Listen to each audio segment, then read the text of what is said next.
Hey guys, welcome back. I'm back on the Headlight lift motor on the Ferrari, and I've received my second-hand part that I ordered from Superformance. Sorry, that's a mistake. I ordered it from Eurospares in the UK, not Superformance.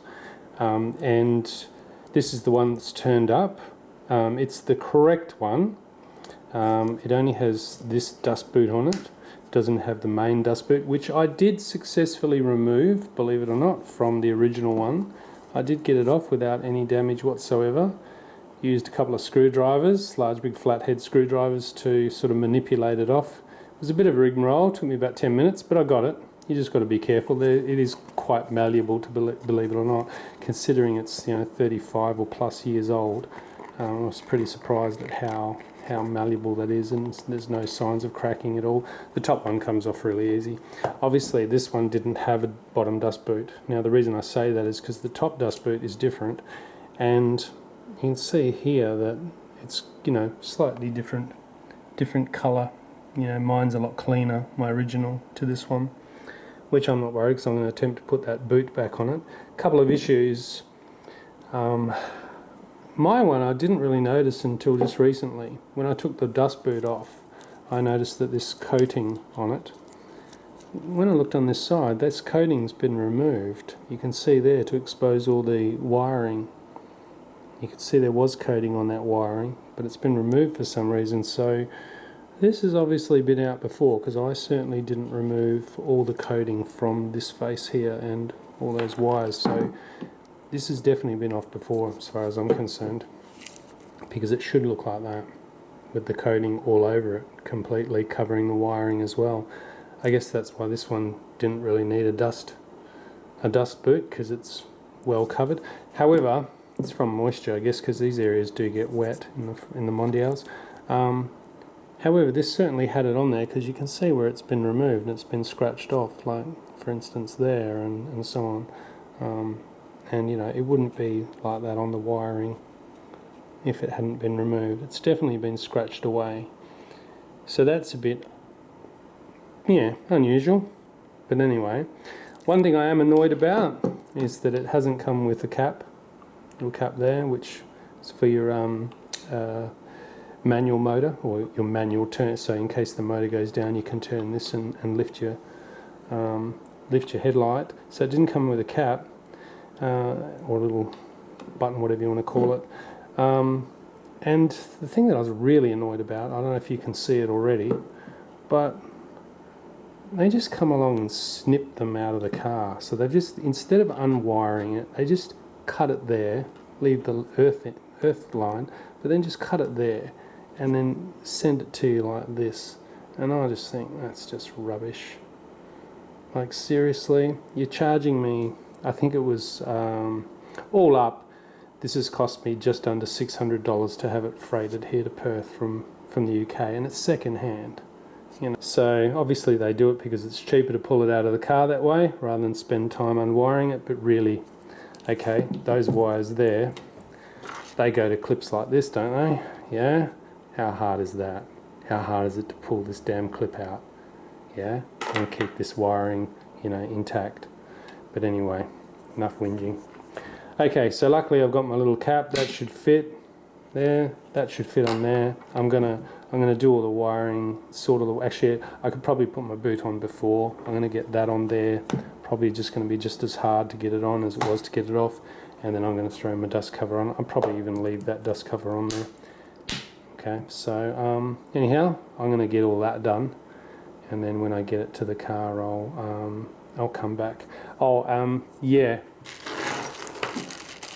Stupido here broke one of his knuckles, or one of the buckles, I should say, for the turnbuckle. One of the, I broke one. Yeah, well, my fault. Anyhow, I had to buy a new one. This was like about $150 Australian, so this was not cheap. You can't just buy this little plastic piece on the end. I wish you could, but I couldn't get hold of it. You had to buy the whole turnbuckle. Not impressed. Also, the fact that it's not white, it's black. That annoys me. That sends my OCD into spins, but what can you do? But anyway, that was an expensive little mistake that I made. So be careful with these buggers, because they will snap, they will crack. And it didn't necessarily crack because it's old and brittle. It wasn't actually quite brittle. It cracked because I did something stupid. But anyhow, okay, lesson learned. Got it, gonna fix it up, put it back on. Cheers. Okay, I've wired it up. Hopefully I've got it all correct.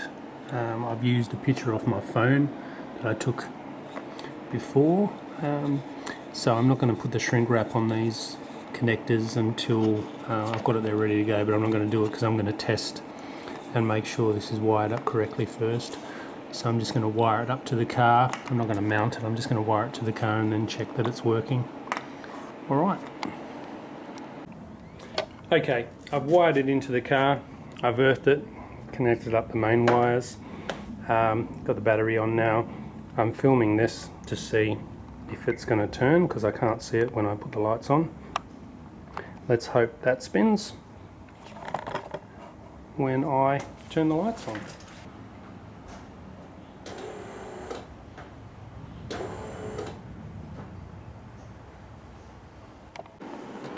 Okay, so believe it or not, I've successfully got this boot on. The idea is, I wish I'd filmed it to be honest, but I didn't. But anyhow, the idea is to get it on as far as you can, and then when you start getting really, try to get it over this thread here, and then when it starts getting really hard, well, boil the kettle, and then carefully wet it so you're not wetting it too much, you know, inside down in there, of course. And then believe me, okay, once you've heated it up, this becomes extremely malleable, a lot more malleable than it would be when it's cold. It just popped on within a second as soon as I heated it up with boiling water.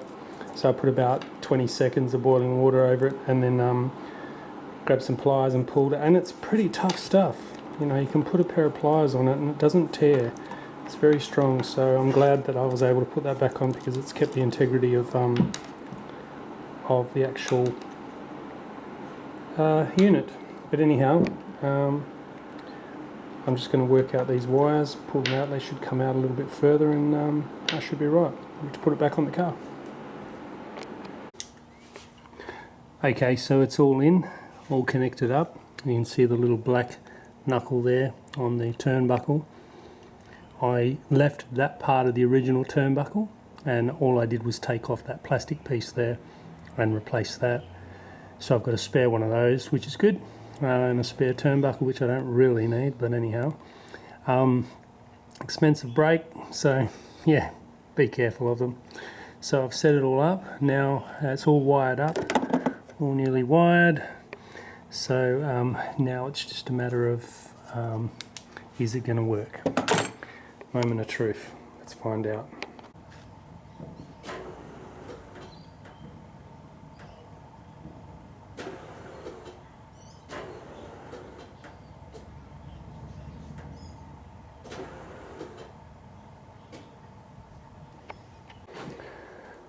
Okay, I dare say that was fairly successful. I'm pretty happy with that. It's a good result.